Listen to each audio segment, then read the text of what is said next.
ተናድጃለሁ። በጣም ውስጤ በቅናት በግኗል። እግሬ ወዲህ ወዲያ እያለ ራሴን መቆጣጠር ባቃተኝ ሙቀት ሰውነቴን ግሏል። የሰሞኑን ጥያቄ እንዴት፣ ለምን፣ እንዴት፣ ለምን የሚሉ ጥያቄዎች ጭንቅላቴን ወጥሮታል። ማመን የምችለው መከዳት አይደለም እላለሁ። እውነት መከዳትስ ነበር ይለኛል ውስጤ ደግሞ ከማንም በላይ ጠያቂ ፈራጅ። የሚሆን የማይመስለኝን ይሆናል ብዬ ያልጠበቅኩትን ነገር ባይኔ ያየሁ። ልቤ ይሁን እምሴ የተቀየመው አላቅም፣ ብቻ በሁለቱም ተናድጃለሁ።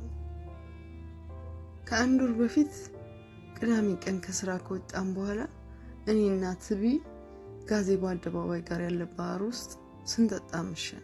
ብዙ ጊዜ መጠጥ ከሴት ጋር መጠጣት አልወድም ወይም አጋጣሚውን ፈጥሬ አላቅም። መጠጥ ይቀራራቸዋል፣ ወሬ ያሻፍዳቸዋል እንደሚባሉት ነኝና። ያን ቀን ግን የኔን ደሞዝ እድገት ታሳቢ አድርገን ከቲቢ ጋር ቮድካ ስንጠጣ መሸን። ምግብ ብዙም ስላልበላው ይሁን እንዲሁም ደስታው ተደራርቦ ይሁን አላቅም፣ በጊዜም ቢሆን ሰክሬ ነበር። ብዙ ጊዜ ያሳደገችኝ አያቴ ምን ትል ነበር? የምትናገሪው ነገር ከበር አልፎ መስኮት የሚፈጥር ከሆነ አታውሪው ስለምትል ብዙ ጊዜ ስለተማርኩበትም የግል ጉዳይ ለግሌ፣ የስራዬን ጉዳይ ለስራዬ፣ ጓደኝነቴን እንደ ጓደኝነት መመስረቻ ደንቤ ልክ ብቻ ነው የምመራው የማወራው። የኔና ቲቢ ጓደኝነት የስራና የሐሜት ነው። በስራ አካባቢ ሃርመኒያችን ያማረልን እንዲሁም በሰዎች ዘንድ የምንወደድ። ቲቢ ጠይም ረዘም ያለች ሰውነቷ የሚያምር ዳሊያም ቂጣም ገጿ ግንባራም ብትሆንም የደስደስ ያላት አይኖቿ ጎላ ያሉ በስሱ የምትቀደበው ቅንድቦቿ ለአይኗ ልዩ ውበት የሚለግስላት ረጅም ጸጉሯን ተጉንጉናም ሆነ ለቀው ስትሄድ እንኳን ወንዱን ሴቱን የምታፈዝ ነች። ጓደኝነታችን የስራና የሐሜት ነው። ከሷ ጋራ ከስራና በስራ ከመጡ ነገሮቻችን ባለፈ ብዙ አላወራም። እሷ ብዙ ትነግረኛለች፣ አደምጣታለሁ። ስለኔ እንድነግራት እንድጠይቀኝ ስለማልፈልግ ጥሬ መረጃዎቿን ለማብሰል ብዙም አልጠይቃትም። ታዲያ ገብቷት ይሁን ወይ እንዲሁ ስለሆነ ተፈጥሯ በፈለገችው ነገር ስለፈለገችው ከኔ ምላሽ ሳትጠብቅ ታወራኛለች። ከቲቢ ጋር ተመሳሳይ ገጽታ ቢኖረንም ቀላ ያለ ማንነቴ ይሁን አላቅም በሚለክፉን በሚያደንቁን እንዲሁም አብረን በምንሰራቸው ሰዎች በሚሰጠን አድናቆት እኔ በለጥ እንደምል እንዳስብ ስለሚያደርገኝ ይህን ያህል ቦታ ባልሰጠውም ድንገት ግን ውስጤ ቅራሪ ተቀምጦ ይሆናል። አልፈራትም። እናም ብዙም የማታውቀው ቦይፍሬንዴ አቤን እንኳን ገልጫ አላወራላትም። ታየዋለች መጥቶ ሲወስደኝ፣ ትሰማለች ደውሎ ሲያወራኝ እንጂ እንዲህና እንዲህነን ብያት ግን አላቅም። ታዲያ የዛሬ አንድ ወር አካባቢ እስከ ጠጣንበት ቀን ድረስ ከቲቢ ጋር ስራችን አካባቢ ቡና ከመጠጣት ምሳ አብሮ ከመብላት ያለፈ መጠጣተንም ሆነ ሌላ ቦታ ተገናኝተን አናቅም። ታዲያ ዛሬ የወሬ ደሞዝ እድገቴን አስመልክተን እንጨብስ ስንባባል ብዙ አላሰብኩበትም። የደስታ ስካር ላይ ነበርኩና መሰለኝ አብረን አንድ ባር ውስጥ ገብተን ቮድካችንን ነፋን። ወደ 3:30 አካባቢ ስንወጣ እግሬ ደና ቢሆንም አፌን ግን መቋጠር አልቻልኩም ነበር። ለካ ወንዶች ጋር እግሬን ማለት የእምሴን እንደማልቋጥሩ አይነት ከሴት ጋር ስጠጣ ደግሞ አፌን መቋጠር አልችልም፣ ምላሴን መሰብሰብ አልችልም። አዲስ ልምድ ይገርማል። በእርግጥ በሰዓቱ ምንም አይነት ነገር የማስታውሰው ነገር አልነበረም። በነጋታው በትንንሽ ብልጭታዎች ማውራትን የሚያስታውሱ ነገሮች በመምጣታቸው እንጂ። ታውቂያለሽ ቲቢ አልኩ 10 ምናምነኛ ደውሎ ያዛገኝ አቤን ለሷ ልገልጥላት ስጀምር የተለፋደድኩ በቀበጥ ድምጽ። ታውቂዋለሽ አቤን አልኩ በድጋሚ። ቦይፍሬንድሽ ማለትሽ ነው አለች። ያሙጢ ምላሷ ስለሱ ያላትን መረጃ ሊዘረግፍልኝ የተዘጋጀ መሆኑን እያወቅኩ ግን ቀደምኳት። የኔን እንዴት በሱ አፍ ውስጥ ልፈልግ? ዛሬ ሚስጥር ልንገርሽ፣ ቦይፍሬንዴ ሳይሆን የጭን ፍሬንዴ ነው አልኳት። ምን ማለቷ ነው የሚል ግርም ታፈጠጠችብኝ። ቃል ማውጣት ያቃታት ይመስለኛል።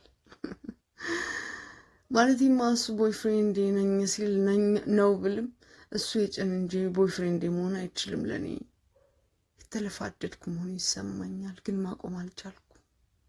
ያን የሚያምር ሸበላ አልፈልገውም እያልች ነው ወይስ ምንድን ነው? ወይስ ተጣልታችሁ ነው? ልትረዳኝ እየሄደች ነው፣ እየራቀች ነው፣ እየተጠጋችም ነው። ይታየኛል ምራቋን ስትውጥ። ነገር ግን የጠጣችሁን ለማጣጣም ሊሆን ይችላል ብዬ መልስና ትርጉም ሰጠውላት። ማንኝ ግን ሸበላነቱ ይታይሻል አልኩ። ደንገጣለች፣ የጠረጠርኳት ስለመሰላት። ነገር ግን መለስ ብላ ሁሉም ነው የሚታየው፣ ምን ማለትሽ ነው አለች፣ ቅንድቧን እያርገበገበች። ስካሪውን ያርገበገበች የመሰለኝ። እሱስ ልክ ነሽ፣ አቤ ዝንጥ ያለ ቆንጆ ነው። የሆነውም እሱም ብቻ ስለሆነ ነው ቦይፍሬንድ ለማለት የሚተናነቀኝ። ቆንጆ እንዳትወዱ ማለት ነው? ግራ ገብቷታል። እንግዲህ ሁሉ ሰው እንደሚለው እኔና አቤ ሜድ ኦፍ ሄቨን ነን። ምክንያቱም መልከኛ ጥንዶች፣ ዘናጭ ወጣቶች፣ ስንሄድ እናምራለን፣ ስንቀመጥ እናጓጓለን፣ ስንተቃቀፍ እንኳን ያላቀፈ ያቀፈን እናሸፍዳለን። ስንባዳ ቢያዩንስ ኖሮ ላለ ሁል ቀን። አቤ ቆንጆ ነው፣ ረጅም ነው፣ ጠይም ነው፣ ፂማም ነው። መላጣነቱ ውበቱን አላሳጣውም። ይልቅ ሰልካካ አፍንጫውን ጎልቶ እነዛ ሳሳ ያሉ በፂም የተደበቁ ከንፈሮቹን አጉልተውለታል። የሚገርመኝ ነገሩ ከላይ የተመለጠውን ለማካካስ ይመስል ቅንድቡን፣ ከንፈሩን፣ ብብቱን፣ ደረቱን፣ እግሮቹን ሁላ የወረሰ ጀላውን የወረሰ የጨገረ ቦታ ያለው ሰው ነው። ይገርመኛል። አቤን ያወቅኩት በስራ ቦታዬ ላይ ለጉዳይ መጥቶ ነው። አንዱ ወደ ሌላው እየጨመረ እያደገ መጥቶ በምሳ የተጀመረ በቁርስ ለማለቅ 3 ቀን ነው የፈጀብን። አልተዋወቅም። እኔም ሆንኩ እሱ አልተግደረደልንለትም። የምንወደውም ነገር ነውና ብድኖር ነው። ደግሞ ይችልበታል። መብዳት ይችላል፣ እየበዱ ማዘዝ ይችላል፣ እየበዱ መንከባከብ ይችላል፣ እየበዱ መታዘዝ ይችላል። ሲስም ዓለምን ያስረሳል፣ ሲያቅፍ ሕይወት ይሰጣል። ሲታዘዝ በመታዘዙ ልክ ብቻ አይሰማም። ማለቴ አሁን ጡቴን ንከስልኝ ስለው እንዴትና የቱ ጋር መነከስ እንዳለበት አይነገረውም። ቀስ እያለ ይደርስበታል። ሲደርስበት መንግስተ ሰማይ ጡቴ ስራ አይደለምን ያሰኛል። እንሴን ዳብስልኝ ላስልኝ ሲሉት እንዴት የሚያገኘው አንቴና በመፈለግ አይነት ፍሪኩዌንሲውን ጠብቆ ኳሊቲውን በታየበት መልኩ እየላሰ እየፈነገረ እየጠባ ታምር ያስብላል። አጀብ ነው። ሲያዝስ የኔ ፍቅር የኔ ባሪያ ሲል ባሪያ ሲያረግሽ፣ ጌታዬ ብሎ ጌታ ሲያረግሽ፣ ሽታዬን የሚቀበልበት መንገድ፣ እንድንበረከክበት የሚፈቅድበት መንገድ፣ ልዕልት ሲያረገኝ፣ ንግስቱ ሲያረገኝ፣ አለቃ መሆን ሲችልበት፣ ሸሊ ነፍሴን ከአፋራ ምንነቴ ውስጥ የሚፈልግበት መንገድ ከባድ ስሜ ውስጥ ነው የሚከተው። አልጋችንን የብድ አምልኮ የምንፈጥምበት ታላቅ ቤተ መቅደሳችን ሲያደርገው እኔ ራሱ እኔን ይሆንኩ አይመስለኝም። ጥፊው ያምረኛል፣ መሳሙ ዓለም ያስረሳኛል፣ እቅፉ ታሪኬን ያዛባብኛል። ብዱ ትቢ ብዱ መንፈሳዊ ነው። ይህ ህምስና ቁላ እያስገቡ ማስወጣት አይደለም። የሆነ ሃይማኖት የመመስረት መንፈሳዊነት ያለውና ትርጉምን የመፈለግ አይነት ነው። ማክበርና መብዳት እንዴት ይዋደዱለታል ያስብልሻል። እና ይሄን ሁላ እየሆነልሽ ነው ቦይፍሬንድ አይደለም የምትይው አለች። ምራቋን ስትውጥ የተሰማኝ ስለሰከርኩ ካልሆነ በቋር የሆነ ተቋጥሮ የቆየ ሽንት በሚፈሰው ደረጃ ነው ከጭሽ ብሎ የገባው። ግን በዛን ሰዓት ስለጠጣ አቤ ስላማረኝ ወይም የእሷ እንደዛ ምራቅ ማንገርገጭ የታላቅነት የመታያ መሆኑ ተሰምቶኝ እንጃ ብቻ ቀባጠርኩላት፣ አላቆምኩ። የአቤን የብድ አምላክነት ስገልጥላት ሳላፍራትና ሳልፈራት ሆኖ የራሴን የብድ እብጀት ስገልጥላት ነገ እኔን ትገምተኝ ይሆንን ወይስ እሱ ላይ ተሻፍል ይሆንን የሚሉ ጥያቄዎች ጭንቅላቴ ውስጥ አልተፈጠረም። አቤን ታዲያ ካልጋ ውጭ አልወደውም። የሚሰለችና ተደጋጋሚ ሰው ነው። አቤ ይሄ ነው ተብሎ ተነግሮ በ4 ነጥብ የሚቀመጥ ምንም የሚፈለግ ባህሪ የሌለው ግልጥና ግልብ ሰው ነው። የፍትፈት አቅሙ ላይ እንደሰራው ሐሳቡን ያራቆተ ባዶ በቀቀን ነበርና ይሰለቸኛል። ያለቀ ነገር አያጓጓም። ስለዚህ ብዙውን ጊዜ ከተገናኘን አልጋ ላይ ወይ ልንባዳ የምንችልባቸው ቦታዎች ላይ ብቻ ነው የምንሆነው። አሊያ ሰበብ ፈጥሬ ያላገኘው። አቤ የጭፍ ፍቅር እንጂ የልብና የጭንቅላት መሆን አይችልልኝም። ቦይፍሬንድ ብዬ አስተዋውቄው አላውቅም። እሱም አስተውሎት አያውቅም። በምን ጊዜ አስተውሎስ? ልክ እንደተበሳ በርሚል ነው። ክፉ ንግግሬን እንኳን ያፈሷል እንጂ አያስቀረውም። ወንድ ልጅ ፕሮቫይደር መሆን አለበት፣ ግድ ነው። በእኔ ሀሳብ ወንድ ልጅ የሆነ የሚሰጠው ነገር መኖር አለበት። ነው ብዙ ጊዜ ፕሮቫይደር ስሉ የገንዘብ ብቻ ይመስላቸዋል። ኦፍኮርስ የገንዘብም ቢሆን አይጠላም። የሚያድገው ደጋፊ ማንነት ይዞ ነውና ያንን አጣ ማለት የሆነ ኢንሴኪዩሪቲን አዳበረ ማለት ነው በራሱ። ከዛ ከራሱ አልፎ አንቺንም እኔንም ይበጠብጣል። ካላደገበት ግን የገንዘብ ፕሮቫይደርነቱን ቶለሬት ማድረግ ይቻላል፣ እንችለዋለንም። ነገር ግን ወንድ ልጅ የሀሳብ ፕሮቫይደር ሊሆን ግድ ይለዋል። ከእምቢ ሀሳቦች ሊኖሩት ይገባል፣ ሊበልጥሽ ይገባል። አብራው እንዳለችው ሴት የሀሳብ አቅም አይነት ቢለያይም ቅሉ በሆነ ደረጃ ራሱን የገነባ ሰው መሆኑ የአብላጫ ስሜቱን ይሰጠዋልና ራሱን መስራት ላይ ማተኮር አለበት። ምን ዋጋለው? አቤ ጀላው ላይ ብቻ ነው የሚሰራው የሰራው። እውነት ለመናገር አንዳንድ ያዝንለታለሁ። ትንሽ የማሰላሰል አቅም ቢኖረው ነበረ ያን የመሰለ የብድ አቅም ይኖረው ይሆን? ያን የመሰለ ጀላ ይኖረው ነበርን? እሱ የጀላ አብድ፣ የእብድ ጀላ ነው። እሱ የእሱ አበዳድ የእብድ ህግ ነው ቀመሩ የማይታወቅ። የእሱ ጀላ አብድ ነው፣ አበዳዱ የእብድ ነው፣ ቀመሩ የእብድ ነው። ቲቪዬ አቤ እኮ ሲበዳ ዓለም ነው። የሚገርምሽ አሁን ፔሪ ላይ ስለሆንኩ ላገኘው አልፈለግኩም።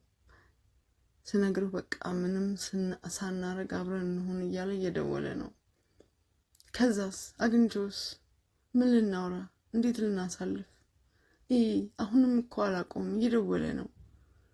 ስልኬን ፊቷ ላይ እየጋረጥኩ አሳያታለሁ። እንዲህ ጠጥቼ እንኳን አብሬው ላሳልፍ የሚሻው ሰው አይደለም። እንዲህ ፈልጌው ግን ለመብዳት የሚሆን ሁኔታ ላይ ስላልሆንኩ ሳስበው ራሴ አካል ይቆለፋል። እሱ የጭኔ ፍቅር ነው። አዎ እሱ የምሴ ንጉስ ነው። ነገር ግን ነፍስና ልቤ ከሱ የአድማስ ልክ ያህል በጣም ሩቅ ነው። ዊድ እንደወሰደ ሰው ራሴን ስቀባጥር እየሰማሁ ራሴን ግን መቆጣጠር ማስቆም አልቻልኩም። ብቻ እስከምንለያይበት ሰዓት ስለ አቤ በድነት ገልጬና ገልብጬ በእሷ ፊት የገዘፈ ወይም በእሷ ምስ በኩል ለልቧ የሰደድኩ መሰለኝ። በበር የገባ መስኮት ፈጠርኩ። ገባኝ ለምንና እንዴት የተመለሰ። ትናንትና ደግሜ ሳያቸው ቲቪን ከአቤ ጋር የአፌ በር ለቲቪ መስኮት ፈጠረ። አሁን የተሰማኝ ከነፋሻው ልትወስድ፣ ከአየሬ ልትምግ፣ ከፀሐዩ ሙቀት ልትወስድ